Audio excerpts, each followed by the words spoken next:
Hello everyone, I hope you all have a great day.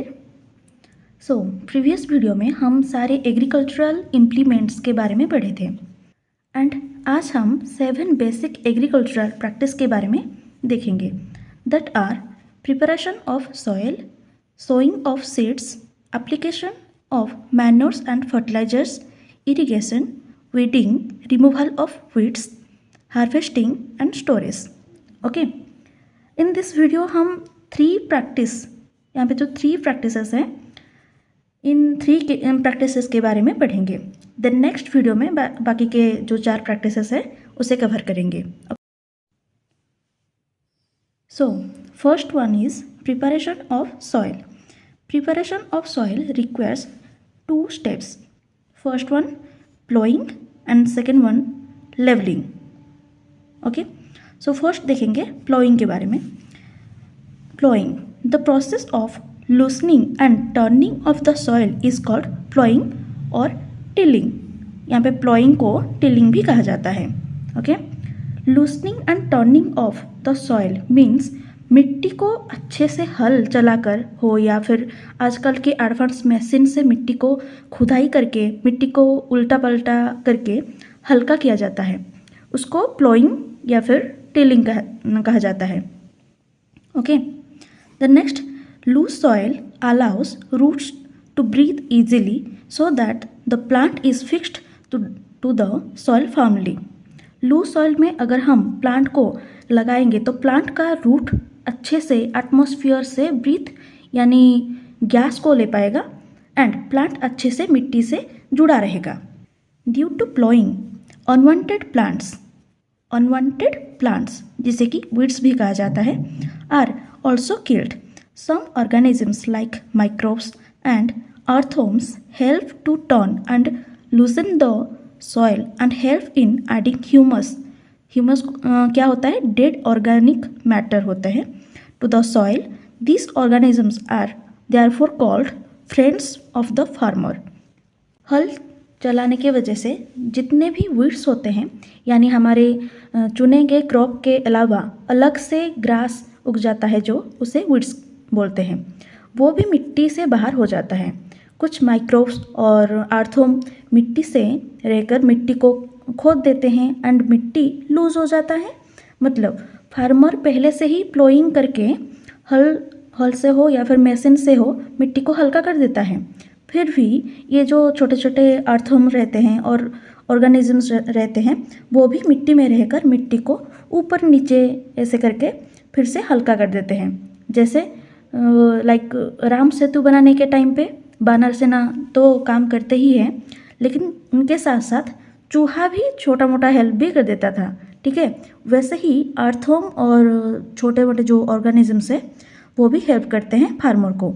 इसीलिए earthworm और बाकी छोटे मोटे ऑर्गेनिज्म जितना भी है उन्हें कहा जाता है फ्रेंड्स ऑफ फार्मर, क्योंकि ये फार्मर को ही हेल्प करते हैं. और ऊपर से जब ये ऑर्गेनिजम्स एंड जो अर्थवर्म होते हैं जब वो डेड हो जाते हैं, मर जाते हैं, तब भी मिट्टी से मिलकर मिट्टी में ह्यूमस की तरह ये काम आते हैं. ठीक है, ह्यूमस जो मिट्टी को अच्छा बनाता है, गुड बनाता है मिट्टी को. ठीक है, next levelling. The field after ploughing may still have big pieces of soil called crumbs. तो प्लोइंग करने के बाद भी, टिलिंग करने के बाद भी सॉइल में कुछ ऐसे बड़े बड़े पीसेस रह जाते हैं. ठीक है, उन्हें बोला जाता है crumbs. It is necessary to break this crumbs with a plank. Plank का फोटो यहाँ पे मैं लगा दूंगी. ठीक है, तो प्लांक के मदद से, प्लांक एक ऐसा वुडन का सामान है जिसके मदद से वो जो क्रॉम्स होते हैं, बड़े बड़े जो पीसेस होते हैं सॉइल में, उन्हें तोड़ा जा सकता है. Levelling of soil is done with the help of a leveller. तो लेवलिंग कैसे किया जाता है? पहले तो ये सारे क्रॉम्स को प्लांक की मदद से तोड़ा जाता है. ठीक है, देन लेवल करने के लिए, सॉइल को लेवल करने के लिए लेवलर से ही सॉइल को लेवल किया जाता है. ठीक है, लेवलिंग के लिए लेवलर यूज़ होता है, क्रॉम्स को तोड़ने के लिए प्लांक यूज़ होता है. ओके, सो नेक्स्ट प्रैक्टिस है sowing of seeds. The process of putting the seeds in the soil is called sowing. जिस वे में और जिस प्रोसेस में सीड्स को, सारे बीज को सॉइल में पुट करते हैं, पुटिंग मतलब क्या है, बिछाते हैं, उसे बोलते हैं सोइंग। ठीक है, सीड को सॉइल में रखना होता है या फिर डिस्ट्रीब्यूट करना होता है सोइंग। देन कुछ पॉइंट्स है जो कि हमारे माइंड में रहना चाहिए सीड को जब हम सोइंग करते हैं तब। Okay, seeds should be of good quality and healthy. जो सीड्स हम लगाएंगे क्रॉप करने के लिए, जो सीड हम यूज़ करेंगे वो गुड क्वालिटी के भी होने चाहिए और हेल्दी भी होने चाहिए। ऐसा नहीं कि बाहर से वो बहुत अच्छा दिखता हो लेकिन अंदर से पूरी तरह से एम्प्टी हो। ठीक है, तो अच्छे क्वालिटी का और हेल्दी सीड ही हम लगाएंगे। The next point, they should be sown at the correct depth in the soil. ये यहाँ पे कुछ ड्रॉ की हूँ मैं। अगर हम सीड को प्रॉपर जगह पे पुट नहीं करेंगे, देखो यहाँ पे ये है सरफेस, ठीक है, ये है मिट्टी, मिट्टी के ज़्यादा डीप भी नहीं लगाएंगे, सीड को पुट नहीं करेंगे और मिट्टी के पूरा ऊपर ऊपर भी नहीं पुट करेंगे, प्रॉपर डेप्थ में, मतलब थोड़ा सा नीचे ही हम सीड को रखेंगे। ठीक है, if sown deep in the soil, roots will not be able to respire. If sown on the surface, birds may damage the seeds. अगर हम सीड को पूरा ऊपर ऊपर रखेंगे, ठीक है, सॉइल के ऊपर, मिट्टी के पूरा ऊपर सरफेस एरिया में रखेंगे तो चांसेस भी है कि जो बर्ड्स आते हैं वो भी सीड को खा लेंगे। तो सीड अगर रहेगा ही नहीं हमारे सरफेस में, हमारे मिट्टी में, तो क्रॉप कैसे होगा, नहीं होगा। अगर बहुत ज़्यादा डीपली हम इसे प्लेस करेंगे, सीड को बहुत ज़्यादा डीपली लगाएंगे या फिर रखेंगे अंदर, पूरा मिट्टी के अंदर रखेंगे, तो ये बढ़ नहीं पाएगा, अच्छे से बढ़ नहीं पाएगा। ठीक है, क्योंकि ये सरफेस एरिया है, इतना ज़्यादा नीचे तो नहीं लगा सकते।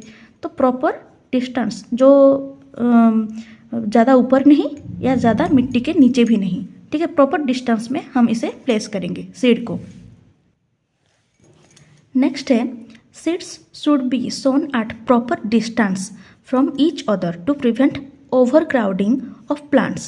This allows plants to get enough water, nutrients and sunlight.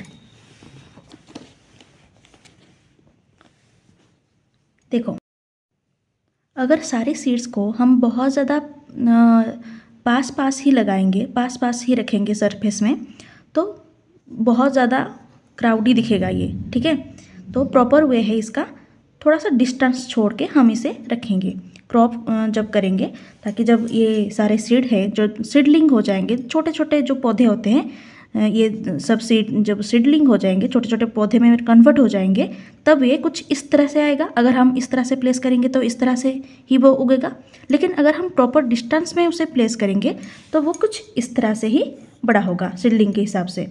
ठीक है, ताकि इसे इनफ वाटर मिल सकता है, न्यूट्रिएंट्स मिल सकता है एंड प्रॉपर सनलाइट भी मिल सकता है। देखो यहाँ पे अच्छे से सनलाइट नहीं मिल पाएगा क्योंकि बहुत ज़्यादा यहाँ पे क्राउडी है। ठीक है, क्राउड है यहाँ पे, और यहाँ पे प्रॉपरली सनलाइट भी इन सबको मिल जाएगा। ठीक है, next, seeds are first sown in a small area called a nursery. तो सीड्स पहले एक छोटे से एरिया में लगाया जाता है जिसको हम नर्सरी बोलते हैं। In the nursery seeds are made to germinate into small plants called seedling. जब नर्सरी में ये होते हैं तब ये जो सीड्स हम लगाते हैं वो पहले जर्मिनेट होता है। जर्मिनेट मतलब छोटे से सीड से थोड़ा सा पौधा जो छोटे से पौधे में कन्वर्ट होता है, उसे बोलते हैं हम सीडलिंग। जो छोटा सा पौधा होता है उसे हम बोलेंगे सीडलिंग। ये कुछ इस तरह से ही होते हैं। ठीक है, छोटे से एरिया में हम सीड को लगाते हैं पहले, इसको बोला जाता है nursery.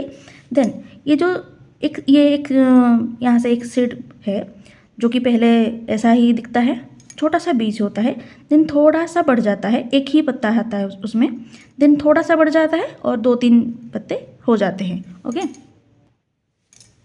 Healthy seeds are transplanted in the field. It helps the farmer to select only the healthy seedling and also helps to increase crop production. जब ये छोटे से सीडलिंग में कन्वर्ट हो जाता है तब जो हेल्दी सीडलिंग होते हैं जो अच्छे से ग्रो कर रहे थे नर्सरी में, तब उनको लाकर एक बड़े से फील्ड में लगाया जाता है। ठीक है, बड़े से फील्ड में लगाकर उसको अच्छे से क्या लिया जाता है उसका। तो ये है एक सीड और ये सब है seedling. Okay, then methods of sowing seeds are by scattering the seeds in the field by hand, जिसे कि बोलते हैं manual sowing. Seeds sown by this method are unevenly distributed in the field. This is also called broadcasting. Then B, by using seed drills. Seeds sown with a seed drill are evenly distributed with proper distance and reach the right depth. So manual sowing होता है ऐसे, जो हम usually ऐसे throw करके फेंकते हैं seed को, ठीक है, हमारे फील्ड में जो थ्रो करके फेंकते हैं हाथ से, बाय हैंड से, तो वो है manual sowing. Then using seed drills, जो मशीन से ड्रिल होता है, जो मशीन से सीड को हम डिस्ट्रीब्यूट करते हैं फील्ड में, तो वो कुछ ऐसे ही होते हैं, प्रॉपर डिस्टेंस में, ठीक है, सेम डिस्टेंस, प्रॉपर डिस्टेंस में, जो अच्छा होता है। जैसे कि मैं पहले से ही बताई थी कि प्रॉपर डेप्थ में जाता है सीड और प्रॉपर डिस्टेंस में भी जाता है, जो कि क्रॉप के लिए अच्छा होता है। और ये भी अच्छा है क्योंकि इसमें क्या होता है कि बहुत सारे ऐसे सीड भी होते हैं जो कि पूरा मिट्टी के सरफेस के ऊपर ही रह जाते हैं, जो कि बर्ड कुछ खा लेते हैं और कुछ डैमेज भी हो जाता है, हवा आती है या फिर फ्लोड आती है तो ये कुछ बह भी जाते हैं, कुछ उड़ भी जाते हैं, लेकिन इसमें पूरी प्रॉपर तरीके से सीड प्लेस होते हैं सॉइल में। हमारा जो थर्ड प्रैक्टिस है वो है application of manures and fertilisers. Okay, when a farmer grows crops continuously in the same field the soil becomes poor in nutrients.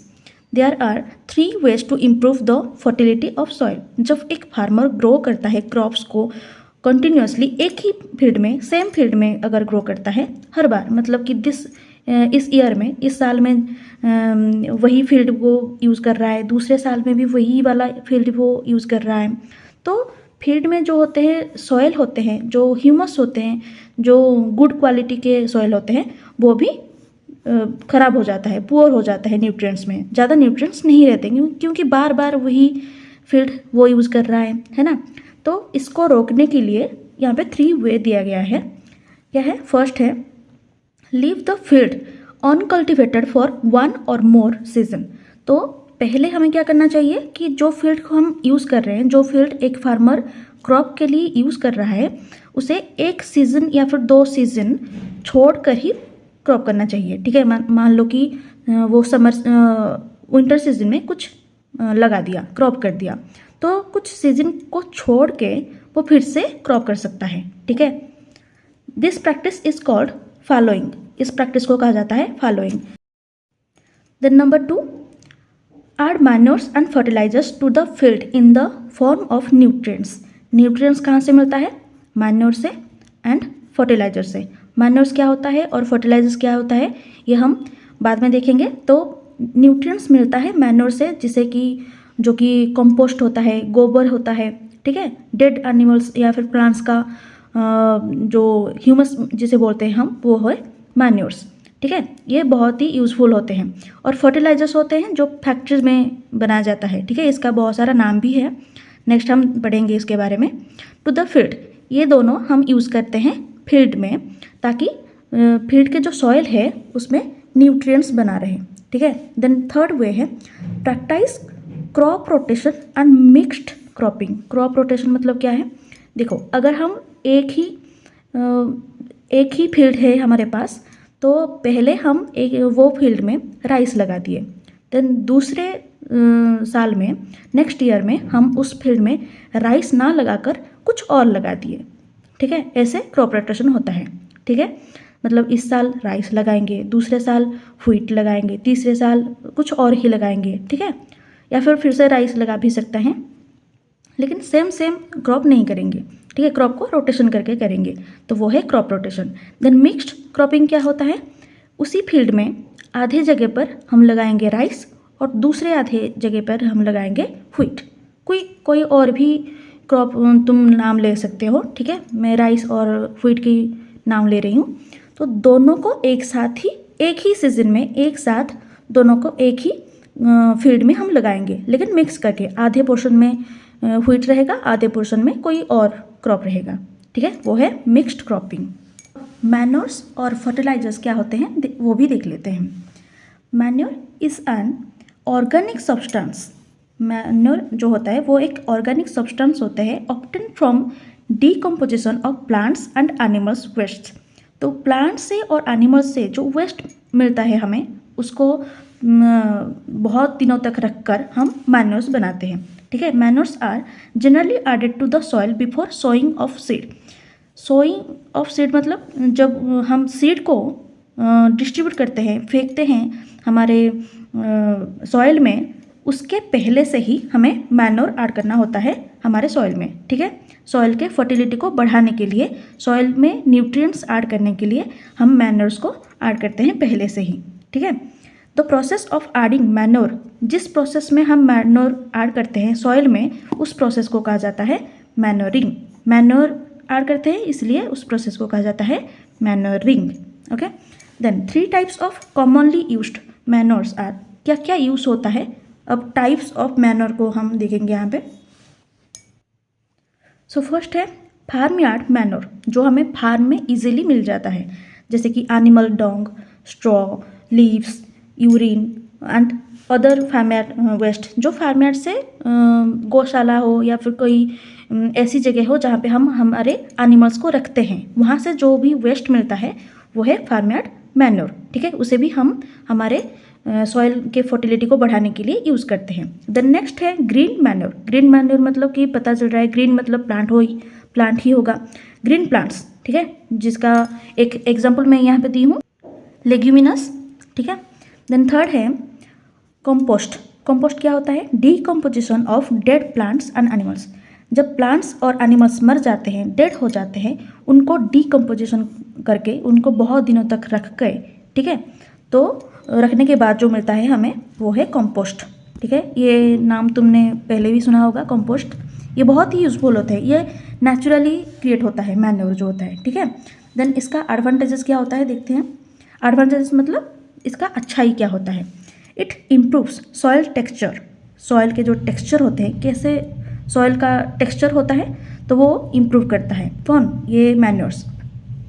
It enhances the capacity of soil to hold water. ये कितना water hold कर सकता है soil, उसका capacity को भी बढ़ा देता है, ठीक है। अगर ये हम ज़्यादा मतलब कि अगर सॉइल में मैन्योर यूज़ करेंगे तो सॉइल में जितना कैपेसिटी होता है वाटर को होल्ड करने के लिए, वो भी बढ़ा देता है उस कैपेसिटी को। It makes soil porous so that exchange of gases becomes easier. अगर हम सॉइल में मैन्योर को यूज़ करेंगे तब ये सॉइल को पोरस बना देता है, हल्का, ठीक है, एम्प्टी बना देता है, सॉइल को हल्का फुल्का बना देता है, ताकि ये गैस एक्सचेंज करने में भी काम आ जाता है इसका, ठीक है। Then it increases the number of soil friendly microbes. ये इसको डालने के बाद जो फ्रेंडली माइक्रोब्स होते हैं, जिसके बारे में हम पहले से ही पढ़े हुए हैं, फ्रेंड्स ऑफ फार्मर्स जिसके बारे में पढ़े हुए थे हम, उसको भी ये इंक्रीज करता है, ठीक है। देन भी it provides a lot of humus to the soil. Humus मतलब मैंने पहले भी पढ़ाई थी, ह्यूमस को भी ये प्रोवाइड करता है सॉइल में। Then no pollution is caused. इसके यूज़ में कोई भी पॉल्यूशन भी नहीं आता, okay. Next fertilizers. Fertilizers are chemical substances which are rich in particular nutrient। Fertilizers क्या होता है, पर्टिकुलर न्यूट्रिएंट्स के लिए ये फेमस होते हैं, ठीक है। ये केमिकल सब्सटेंसेस भी होते हैं।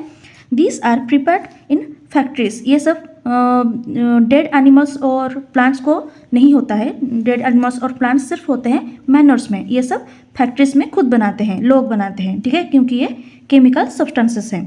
सम फर्टिलाइजर्स यहाँ पे दिया गया है जो कि न्यूट्रिएंट्स के लिए सप्लाइड होते हैं।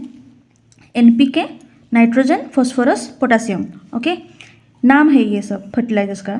यूरिया, CAN, डायमोनियम फॉस्फेट, ठीक है। ये सब है फर्टिलाइजर्स के कुछ name. Then advantages of using fertilizers. Fertilizers को यूज़ करने का जो अच्छाई है, एडवांटेजेस है, ये हम देखेंगे। सो नंबर 1 है they are easy to handle. इसको ईजी होता है हैंडल करने के लिए, स्टोर करके रखने के लिए, और ट्रांसपोर्टिंग में भी ये बहुत ईजी होता है। मैन्योर के हिसाब से फर्टिलाइजर्स ज़्यादा हैंडल होते हैं, अच्छे से हैंडल होते हैं, स्टोर भी किया जा सकता है इन्हें, और ट्रांसपोर्टिंग भी अच्छे से हो जाते हैं।